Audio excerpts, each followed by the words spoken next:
کانٹرسیپٹیوز پہ جو ہے وہ 18% جو ہے وہ ٹیکس رکھا ہوا تھا. میں وفاقی وزیر خزانہ صاحب کو، وزیر اعظم پاکستان بات پیش کرتا ہوں، ان کا شکریہ ادا کرتا ہوں کہ ہم 2 سالوں سے یہ بات کہہ رہے ہیں، اور شاید اس سے پہلے سے کہی جا رہی ہوگی بات کہ کانٹرسیپٹیوز پہ جو ہے وہ جی ایس ٹی جو ہے وہ سیل ٹیکس 0 کیا جائے، اور اس سال بجٹ میں یہ پرپوز کر دیا گیا ہے کہ کانٹرسیپٹیو پہ جو ہے وہ 0% ٹیکس ہوگا. نا اس کا جو امپیکٹ آنا ہے پاپولیشن کنٹرول پہ، یو ول بی سرپرائز سر کہ تقریباً 1.5 ملین بچوں کی پیدائش میں کمی واقع ہوگی.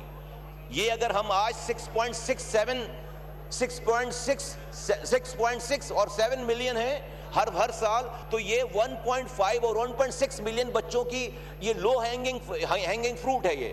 یہ کم ہو جائے گی پیدائش، اور اس کا بہت بڑا امپیکٹ آنا ہے. سر اسی حوالے سے میں جو ہمارا کام ہے اویئرنیس کا، گورنمنٹ کے کاموں کی بات کروں کہ ہم اویئرنیس دیں لوگوں کو. اب اس میں یہ غلطی رہی ہے ماضی میں کہ ہم ہمیشہ پیدائش کو، بچوں کی برتھ کو، انسانوں کو ہم نے رسک سے جوڑنے کی کوشش کی ہے. رسک سے جوڑنا، اس بات پہ بڑی ہمیں تنقید ملی، اور صحیح ملی تنقید. ریلیجیس حلقوں سے بہت زیادہ اس کے اوپر اس کا جو ہے بیک فائر آیا کہ رسک دینے کا وعدہ اللہ تعالیٰ نے اپنی کتاب میں، اپنے قرآن میں ہر نفس کو رزق کا وعدہ اللہ نے کر رکھا ہے. اس کا رزق کو رزق سے نہیں جوڑنا چاہیے، اس کو انسانی جانوں سے. ہم یہ بات کر رہے ہیں کہ اسی کتاب میں اللہ تعالیٰ نے یہ بھی فرمایا ہے کہ ایک انسان کو بچانا پوری انسانیت کو بچانے کے مترادف ہے. یہ جو 11,000 ماؤں کی ڈیتھ ہو رہی، کیوں ڈیتھ ہو رہی ہے؟ ان ماؤں میں بچے پیدا کرنے کی سکت نہیں ہے، اور وہ بچے پیدا کر رہی ہیں، اس لیے ان کی ڈیتھ ہو رہی ہے. تو اگر ہم ان 11,000 ماؤں کو بچائیں گے تو ہم انسانیت کو بچائیں گے، اور جو کہ دنیا میں کہیں بھی اس نمبرز پہ نہیں. تو ہم نے ایک کیمپین پوری، اور میں اس میں خراج تحسین پیش کروں گا ایک پرائیویٹ میڈیا جو فرم ہے، اور اس نے ایک وقفہ کے نام سے ایک بہت بڑی کیمپین ہمارے ساتھ مل کر اس میں شروع کی ہے. اور اب جس طرح سے یہ اویئرنیس جو ہے وہ لوگوں میں جا رہی ہے، ہم اس پہ ایک بہت بڑا امپیکٹ جو ہے وہ کریٹ کر رہے ہیں سر اس حوالے سے. اور وزیر اعظم فائنانس منسٹر صاحب نے، فائنانس منسٹر واز کائنڈ انف، وزیر اعظم صاحب کی ہدایت پر فائنانس منسٹری نے اور ہیلتھ منسٹری نے مل کر یہ نیشنل پاپولیشن اسٹیبلائزیشن پروگرام، یہ NPSP یہ ہم نے ترتیب دی ہے، ہم نے روڈ میپ بنایا ہے. پاکستان میں نیشنل اسٹیبلائزیشن، پاپولیشن اسٹیبلائزیشن کا ہم نے ایک روڈ میپ بنایا ہے، جس میں فائنانس منسٹری نے ہمارا ساتھ دیا ہے، اور ہم فائنانس منسٹر کا اس حوالے سے شکریہ ادا کرتے ہیں. سر اس کا جو دوسرا پہلو ہے کہ اب یہ پیسے اس ملک میں خرچ کیسے کرنے ہیں.